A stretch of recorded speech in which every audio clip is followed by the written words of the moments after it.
एक घृणा पैदा करना और एक विशेष जाति के खिलाफ द्वेष पैदा करना या जहर घोलना कि ये सबसे खतरनाक लोग हैं हमारे मुल्क के लिए। अगर हो जाए तो क्या दिक्कत है? नमूना लें जो अयोध्या पर जहाँ इनके राम को पैदा कराओ, जहाँ उनकी मूर्ति लगा बैठाई, बस यही पैदा हुए थे। सिर्फ अनपढ़ गंवार जाहिलों को, चाहे वो यादव हो, चाहे छूत हो, चाहे कोई भी हो, सिर्फ मुसलमानों से नफरत पैदा करा करके ताकि हम हिंदू राष्ट्र की तरफ मुड़ सके। कराने का सबसे बड़ा इनका मतलब रहा। संभल में हिंसा क्यों होगी? क्या हम मंदिरों में जाकर पुजारियों के पैर छुए या वहाँ लौंडियों को सप्लाई करें उनके तहखानों में? पहला लोगों की जान चली गई। 5 नहीं 50 चले जाएं, 100 चले जाएं, 1000 चले जाएं, कोई इसकी परवाह नहीं है। कह रहे हो हरिहर मस्जिद में ही मंदिर है। अब वो तो कह रहे हैं कि मक्के में भी हमारा मंदिर है। भैया वो चाहे ताजमहल ही हमारा मंदिर है। इनको जहाँ कहते हैं मीडिया वही चिल्लाएगी, वही शिवलिंग बन गया। सेंसलेस हो गए हैं गोबर और गौमूत्र खाकर पीकर। शुरुआत हो चुकी है 92 से। ये और मामले आएंगे और भी ध्वस्त करेंगे। हमें उससे कोई गुरेज नहीं है। तुम्हें आज शासन है, तुम्हारे पास लाठी, तुम्हारे पास डंडा, तुम्हारे पास सरकार है, तुम्हारे पास हुकूमत है, तुम्हारा प्राइम मिनिस्टर, तुम्हारा आरएसएस वाले, जो मर्जी आए कर लो। पुलिस वाले नहीं है, वो एक गुंडे के रूप में, वर्दी के रूप में एक आरएसएस और भाजपा के सपोर्टर हैं। संभल के अंदर जो गोलीबारी हुई, जो मस्जिद में जब सर्वे का मामला, कैसे देख रहे हैं? दरअसल यह टोटली अन्यायपूर्ण है और यह सोची समझी रणनीति के तहत काम किया जा रहा है। इस वक्त हिंदुस्तान में कॉन्स्टिट्यूशन, रूलिंग गवर्नमेंट तो कॉन्स्टिट्यूशन को नहीं मानती, जो खुद कर रही है उसे समझती कि मेरा राइट है।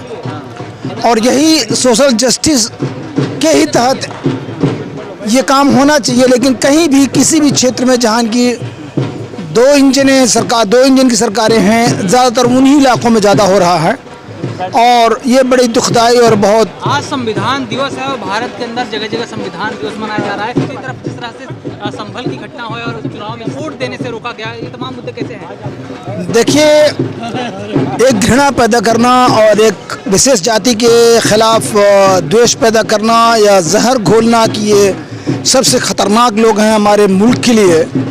लेकिन उनको ये नहीं पता है कि अभी जैसे कि भाषण में यही कहा गया था कि आज़ादी की लड़ाई में खड़गे साहब ने खुद कहा कि इन लोगों की एक की भी जान नहीं गई, जो आज हुकूमत में है, जो हुकूमत को चला रहे हैं।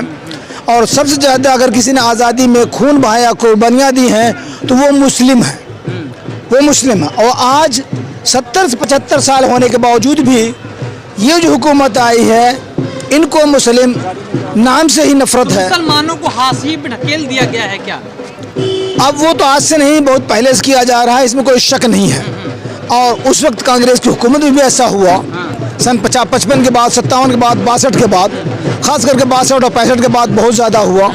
चूँकि तब तक संघियों ने अपनी काफ़ी पैठ बना ली थी कांग्रेस में, और कांग्रेस में आज भी हैं, मैं ये नहीं कह रहा। और उन लोगों की वजह से मुसलमान हाशिए पर आए हैं, इसमें कोई शक नहीं है। लेकिन जिस तरह से सर्वे का ऑर्डर मिला है, तो सर्वे अगर हो जाए तो क्या दिक्कत है मुसलमानों को? 100% देखिए, सर्वे मंदिरों क्यों नहीं करा रहे हैं, मैं कह रहा हूँ, और पूजा स्थलों क्यों करा रहे हैं, सिर्फ मस्जिद का ही क्यों? कि आखिर मस्जिद का ही क्यों? अभी आप अगर नमूना लें, जो अयोध्या पर जहाँ इनके राम को पैदा कराओ, जहाँ उनकी मूर्ति लगा बैठाई, बस यही पैदा हुए थे, तो उस जगह मंदिर तो नहीं बनी ना। क्या जहाँ पर मस्जिद थी, बाबरी मस्जिद, मंदिर वहाँ तो नहीं बनी ना। मंदिर वहीं तो बनी है। मंदिर, ये कहूँ कि मंदिर वहाँ कहीं वहाँ से दूर बनी, उस जगह पर नहीं बना जहाँ पर मस्जिद थी। लेकिन एक है सिर्फ अनपढ़ गंवार जाहिलों को, चाहे वो यादव हो, चाहे छूत हो, चाहे कोई भी हो, सिर्फ मुसलमानों से नफरत पैदा करा करके एक तरफा करना और इनको लामबंद करना, ताकि हम हिंदू राष्ट्र की तरफ मुड़ सकें और हिंदू राष्ट्र का लालच दे करके इनको हम अपनी तरफ ला सकें और इनसे मोह भंग कराएं। खून रेजियाँ हों, और खून रेजी हो रही है, चाहे मॉब लिंचिंग की तरफ से, चाहे जो भी हो। तो डराने का सबसे बड़ा इनका मतलब रहा। संभल में हिंसा क्यों हो गई? मुसलमान पथराव क्यों शुरू कर दिए? देखिए, मैं आपको हक बताऊं, आप ही के घर में अगर कोई घुस जाए अनऑथराइज्ड वे से, तो आप उसको प्रोटेस्ट करेंगे कि नहीं? रोकेंगे नहीं रोकेंगे? बताइए। अगर रोकेंगे, उस रोकने में अगर कहिए कि वो पत्थर चला रहे हैं, तो आपको किसने अधिकार दिया? किसने अधिकार दिया आपको बंदूक चलाने का? लेकिन अभी कहा तो यार, जो पुलिस वाले माइक में ऐलान कर रहे थे कि जो युवा हैं, तमाम लोग मौलानाओं और उनके नेताओं के चक्कर में परेशान ना हो, नहीं तो उनका भविष्य बर्बाद हो जाएगा। क्या हम मंदिरों में जाकर पुजारियों के पैर छुए या वहाँ पर लौंडियों को सप्लाई करें उनके खाने में, तहखानों में? क्या वो ये चाहते हैं करें? भाई, हम एक धर्म इस्लाम के हैं। इस्लाम हमको ढुलमुल यकीन या ढुलमुल धर्म नहीं है। कुर्बानी दे देंगे, जान दे देंगे, लेकिन धर्म नहीं छोड़ेंगे। पहला बात, लोगों की जान चली गई। 5 नहीं 50 चले जाएं, 100 चले जाएं, 1000 चले जाएं, कोई इसकी परवाह नहीं है। लेकिन अगर हक पर हम हैं, हम जानते हैं हमारे साथ क्या होगा। तुम जान मार लो, काट लो, कोई मसला लड़ते रहेंगे। नहीं। मस्जिद नहीं, अपने हक और हुकूक के लिए लड़ते रहेंगे। हाँ, कह रहे हो हरिहर मस्जिद नहीं मंदिर है। अब वो तो कह रहे हैं कि मक्के में भी हमारा मंदिर है। हाँ। भैया वो चाहे कि ताजमहल में हमारा मंदिर है, तो वो तुम कुछ भी कर लो, ये तुम्हारा मुल्क है। लेकिन विष्णु जैन की जो पिटीशन जो उसमें स्वीकार की गई, इसे कैसे देखते हैं? 2 ही घंटे में सब कुछ हो गया। मैं बताऊं, जितने अच्छे इनके बाप थे जो सीजीआई चंद्रचूड़ थे, उनके बाप का जो क्रेडिट रहा है, उम्मीद की जा रही थी कम से कम ये 50 नहीं तो कम से कम 40% ये भी उन पर मुस्तैद होंगे या खड़े उतरेंगे। लेकिन ये तमाम हदों को पार करके सीजीआई के नाम और सम्मान और देश के मान को इन्होंने गिरवी रख करके मिट्टी मिला दिया।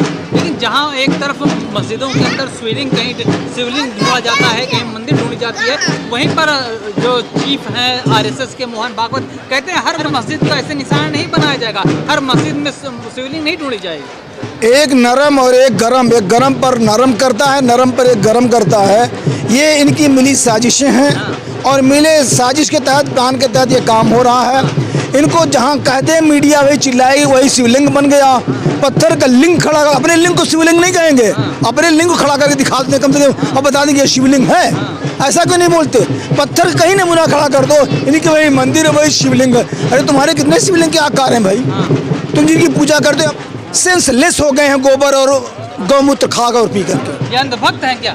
तो 100% अंधभक्त हैं, बता रहा हूँ। इनके गले में भी कुछ डाल दीजिए, पीछे भी डाल दीजिए, उनको कुछ असर नहीं करेगा अंधभक्ति में। आखिर ऐसे मनोबल क्यों बढ़ा इन लोगों का? इनको हाँ बिल्कुल, प्रशासन और शासन की तरफ से इनको पूरा छूट मिली है, जिससे इनका मनोबल बहुत ऊंचा हुआ है। जब बाबरी मस्जिद के विध्वंस के बाद इनका हौसला बढ़ गया।